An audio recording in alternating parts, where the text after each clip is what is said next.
ಏನೋ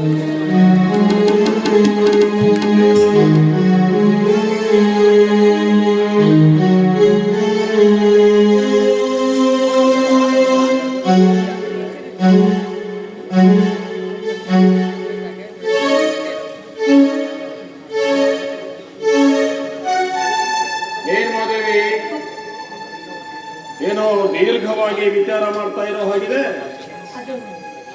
ಅದು ಏನಿಲ್ಲ, ನನ್ನ ಮಗನ ವಿಚಾರದಲ್ಲಿ ಯಾವ ತೀರ್ಮಾನ ತಗೊಂಡಿದ್ದೀರಾ ಅಂತ. ಒಳ್ಳೆ ತೀರ್ಮಾನನೇ ಕೈಗೊಂಡಿದ್ದೀನಿ ಮಾದೇವಿ. ಹಾಗಾದ್ರೆ ಅಮ್ಮನ ಮದುವೆ ಮಾಡಬೇಡ. ಈಗಾಗಲೇ ಒಂದು ಹೆಣ್ಣಿನ ಬಾಳನ್ನ ಹಾಳು ಮಾಡಿದ್ದು ಸಾಲದು ಅಂತ ಕಟ್ಟುವನಿಗೆ ಇನ್ನೊಂದು ಮದುವೆಯನ್ನ ಮಾಡಿ ಮತ್ತೊಂದು ಹೆಣ್ಣಿನ ಬಾಳನ್ನ ಹಾಳು ಮಾಡುವಂತೆಯ ಆ ವಿಷಯ ಹಾಗಿರಲಿ. 2 ದಿನಗಳಿಂದ ನಿನ್ನ ಒಂದು ವಿಷಯ ಕೇಳಬೇಕು ಅಂತ ಇದ್ದೆ. ಹೇಳಿ, ನನ್ನ ಹತ್ರ ಯಾಕೆ ಸಂಕೋಚ? ಅದೇನು ಅಂತ ಕೇಳಿ. ಏನಿಲ್ಲ ಕೇಳಬೇಕು ಅನಿಸ್ತು, ಹೀಗಾಗಿ ಕೇಳ್ತಾ ಇದ್ದೀನಿ. ಒಂದೇಕೆ 100,000 ಪ್ರಶ್ನೆಗಳನ್ನ ಕೇಳಿ, ನಾನು ನಿಮಗೆ ಉತ್ತರ ಕೊಡ್ತೀನಿ. ಮಾದೇವಿ, ನಿನ್ನ ದೃಷ್ಟಿಯಲ್ಲಿ ಗಂಡ ಅಂದ್ರೆ?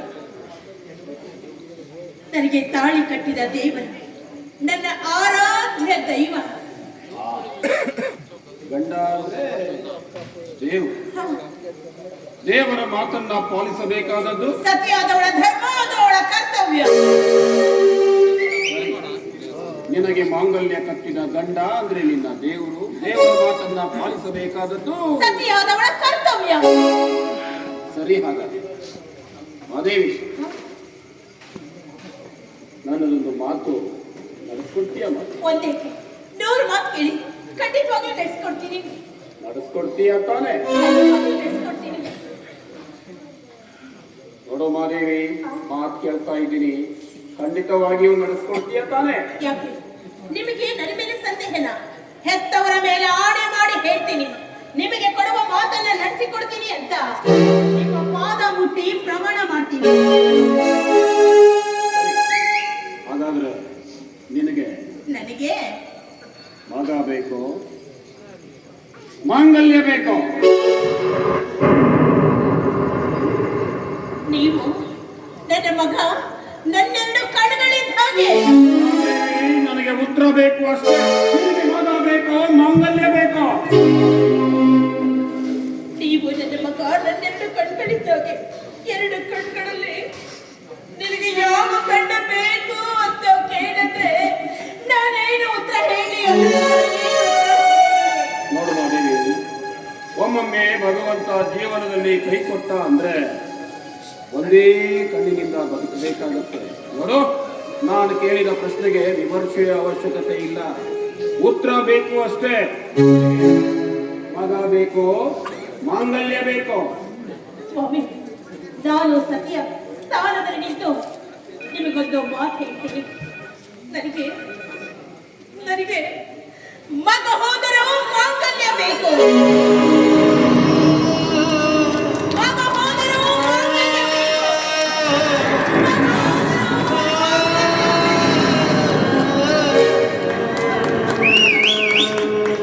ಸತಿ ಧರ್ಮದ ಸ್ಥಾನದಲ್ಲಿ ನಿಂತು ಸರಿಯಾದ ನಿರ್ಧಾರವನ್ನೇ ಕೈಗೊಂಡಿದ್ದೀಯ ಮಾದೇವಿ.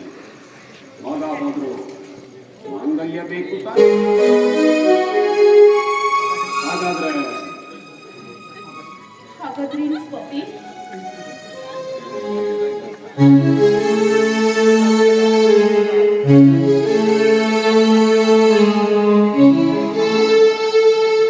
ತೆಗೆದುಕೋ. ಇದು ಏನ್ರಿ ಇದು? ಕಾರ್ಕೋಟಕ ವಿಷ ಕಣೆ.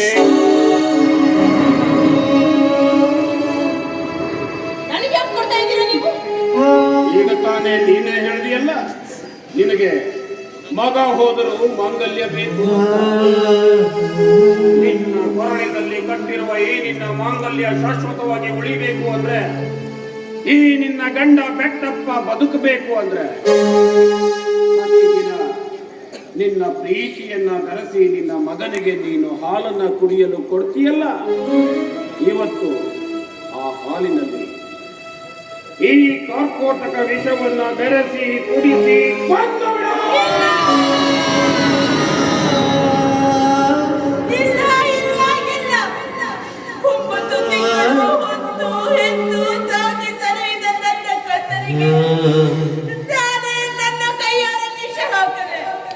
ಇದು ಸಾಧ್ಯವಿಲ್ಲ ಸ್ವಾಮಿ, ಸಾಧ್ಯವಿಲ್ಲ. ಹಾಗಾದ್ರೆ ಇಲ್ಲಿವರೆಗೆ ನೀನು ಹೇಳಿದ್ದೆಲ್ಲವೂ ಸುಳ್ಳು ಅಂತಾಯ್ತು. ನೀನು ಕೂಡ ಎಲ್ಲರ ಹಾಗೆ ಗಂಡನ ಮಾತನ್ನ ಮೀರಿ ನಡೆಯುವವಳು ಅಂತಾಯ್ತು. ಮಾದೇವಿ, ಮಾತು ಕೊಟ್ಟಿದ್ದೀಯಾ ಮಾದೇವಿ? ಕೊಟ್ಟ ಮಾತನ್ನ ನಡೆಸಿಕೊಡುವುದು ಸತಿಯಾದವಳ ಧರ್ಮ ಅಂತ ಹೇಳಿದೀಯ. ನೀನು ಕೊಟ್ಟ ಮಾತನ್ನ ನಡೆಸ್ಕೊಡ್ತೀಯೋ ಬಿಡ್ತೀಯೋ ಅದು ನಿನಗೆ ಬಿಟ್ಟಿರುತ್ತೆ. ಆದ್ರೆ ನಾನು ಮರಳಿ ಮನೆಗೆ ಬರುವಷ್ಟರಲ್ಲಿ ಈ ನಿನ್ನ ಗಂಡ ಬೆಟ್ಟಪ್ಪ ಬದುಕಬೇಕು ಅಂದ್ರೆ, ನಿನ್ನ ಕೊರಳಿನಲ್ಲಿ ಕಟ್ಟಿರುವ ಈ ನಿನ್ನ ಮಾಂಗಲ್ಯ ಉಳಿಬೇಕು ಅಂದ್ರೆ, ಆ ನಿನ್ನ ಕಟುಕ ಮಗ ಈ ಮನೆಯಲ್ಲಿ ಬದುಕಿರಬಾರದು.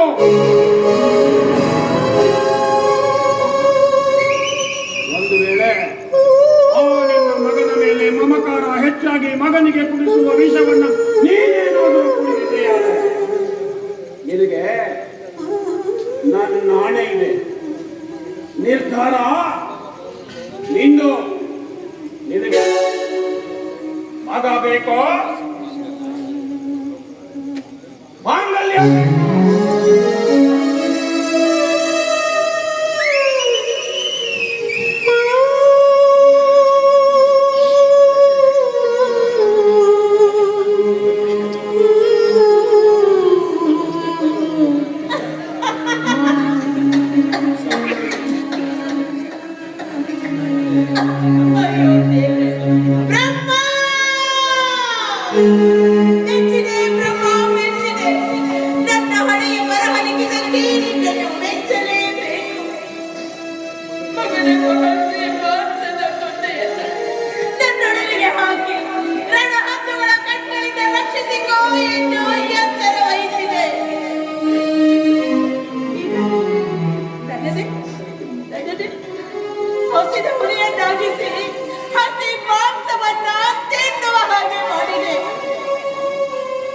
ಮಾಂಸ ತಿನ್ನಲು ಹೋದರೆ ಅದು ವಿಷ ಎನ್ನುವುದು ನಾನರಿವೆ. ನರಕಕ್ಕೆ ದಾರಿ ಎಂದು ಕಟ್ಟಾದ್ರೆ ಯಾವುದನ್ನು ಒಪ್ಪಿಕೊಳ್ಳಲಿ, ಯಾವುದನ್ನು ತಿರಸ್ಕರಿಸಲಿ? ಈ ಭರತ ಪುಣ್ಯ ಭೂಮಿಯಲ್ಲಿ ಜನಿಸಿದ ನಾನು ಪಾಪದ ಮುಕುಟವನ್ನು ಧರಿಸಿಕೊಳ್ಳದೆ ಇಲ್ಲ. ನನ್ನ ಪತಿಯಾಜ್ಞೆಯನ್ನು ಪಾಲಿಸಲೇಬೇಕು. ನನ್ನ ಸತಿ ಧರ್ಮವನ್ನ ಪಾಲಿಸಲೇಬೇಕು. ಪಾಲಿಸಿಯೇ ಪಾಲಿಸ್ತೀನಿ.